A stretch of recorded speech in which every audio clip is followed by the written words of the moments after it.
Joining me now here at the floor of the New York Stock Exchange is Stacy Spikes, the CEO of MoviePass, also author of the book Black Founder, The Hidden Power of Being an Outsider. The man himself joining me. Stacy, thanks a lot for taking the time. Thanks, GD. Nice to meet you. So let's start with the updates on MoviePass. Obviously, I think a household name a lot of people were familiar with for years. Some people may not be entirely familiar with the sort of relaunch and the new look effort of it. Let's start there. What does it look like for people that remember the name and want to know what you're up to now? Yep, we brought the brand back, relaunched it beginning in January, and we have this multiple level subscription plans. So you'll be able to have tiered system, and it's nationwide, and anybody can join at this point. How does it differ from the, let's say, the older version of MoviePass some people may be familiar with? Yeah, so the older version, basically you could kind of go where you want, and it was a $10 price point, which was not sustainable.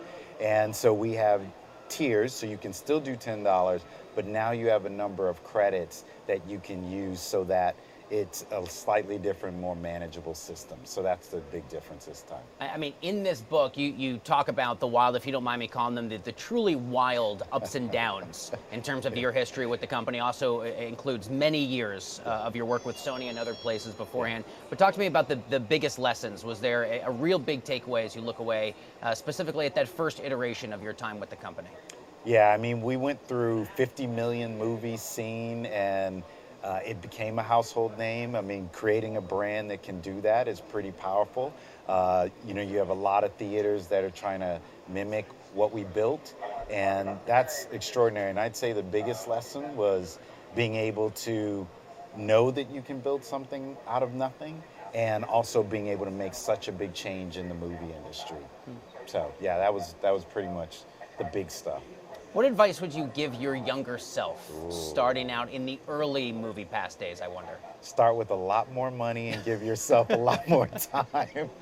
But no regrets, though. I mean, are there regrets in terms of decision making or things that kind of went into the process? You don't strike me as the type of person who says, you know, you carry around regrets, but I'm sure there are lessons that you took away to say, as any business leader does. Yeah, maybe with the benefit of hindsight, we would do things a little differently. Yeah, I mean, it's all learning, but you don't know what you know till you know it. And so if the technology moves so fast that you're always trying to catch up and keep up with it. So I don't know that I would do anything different or say anything different, because I think being naive and not knowing better is great, because you plow into things that if you knew or if someone told you it's not going to work out, you won't have the same energy to it. So I would say don't tell him anything. Let him keep going. This book has so many fascinating anecdotes of either interactions with celebrities like Michael Jackson that you met years ago, people you worked with like Spike Lee and many others. I wonder, is there a specific celebrity interaction or a project that has some lasting impact on you that you still look back and say, maybe you didn't know it at the time, but had a real impact in terms of the way that you approach business today? You know, while he wasn't a big celebrity, the CEO of Motown at the time, Gerald Busby, he told me, don't stay anywhere more than 4 years unless you have equity in the company. And you know what? I found that to be very powerful.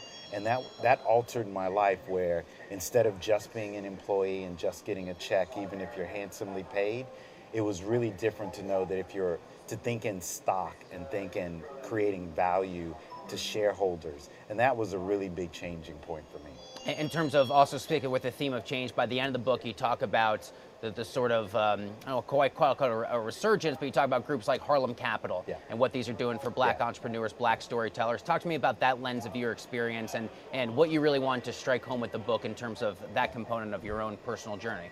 So that's a great point. So historically, minorities are accessing only 1 to 3% of venture capital.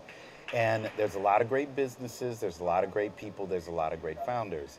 And so more VCs coming from a position of color to be able to be focused on that, I think helps the market. So companies like Harlem Capital are increasing that. And I think what I tried to put in that book was to let general VCs know that I think that when I came up in the game, venture capital wasn't a thing. And I think we're like in the early days of sports where you had 1 or 2 minority players. And I think that they need to take a different look, and they need to let more people on the team. And I think they'll ultimately benefit at the bottom line financially. So where do you see this ultimately going? I mean, that's a really fascinating sports metaphor to kind of make. Talk to me about how you envision the space becoming even more of an opportunity for either VCs of color or specifically going to young entrepreneurs of color, whether or not they're in the movie space or not, right? They absolutely want access to the opportunities that are enjoyed by others. You know, historically, there's a proven track record that there's a higher return of value when you tend to invest in areas that you don't normally look at. In other areas, you'll get a lot more losses and a lot of people chasing a lot of the same thing. But at the end of the day, bottom line, whether you are in any business, you get a lot more value if you invest in a diverse pool of people. You just get a better return on your money. And so that's what I think a lot of people should look at. And we wanted to write that in the book to open people's minds and say, look, you're at the cutting edge of things. And it wasn't until team owners started forcing coaches to say, I need you to look at all possible players and look for the best players, not just everybody followed, a pattern of, well, this we think is going to be the best player. Look at the numbers, and I think the math shows up and the financials will show up too. The leadership lessons in this book are really incredible, and there's something that stood out to me as I was going through it, kind of your own take on a popular JFK quote. And you write about this in the book. Your version of it is, failure is an orphan, but success has 1,000 parents. What does that mean to you, Stacy?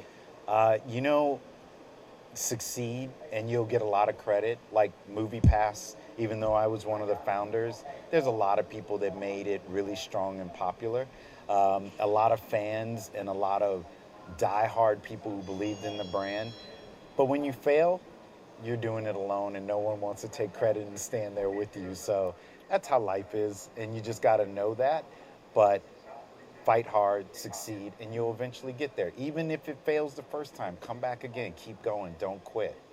What's your proudest, if there's a moment or an experience from your journey with MoviePass, I wonder? Getting to sit here with you. That was perfectly teed up. I was hoping you were say that. We're going to end the interview right there. No, honestly, I mean, I think people would love to know. I mean, that's...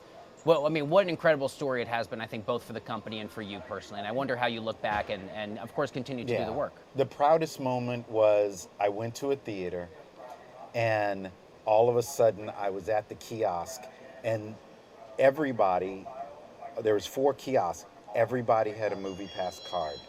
And I went in the theater, and I sat down, and this kid leaned back between the seats, and he goes, hey, are you Stacy Spikes? Did you found MoviePass? And I go, yeah. And he goes, yo, thank you, man. And it was like, I'm done. That's it. I'm good.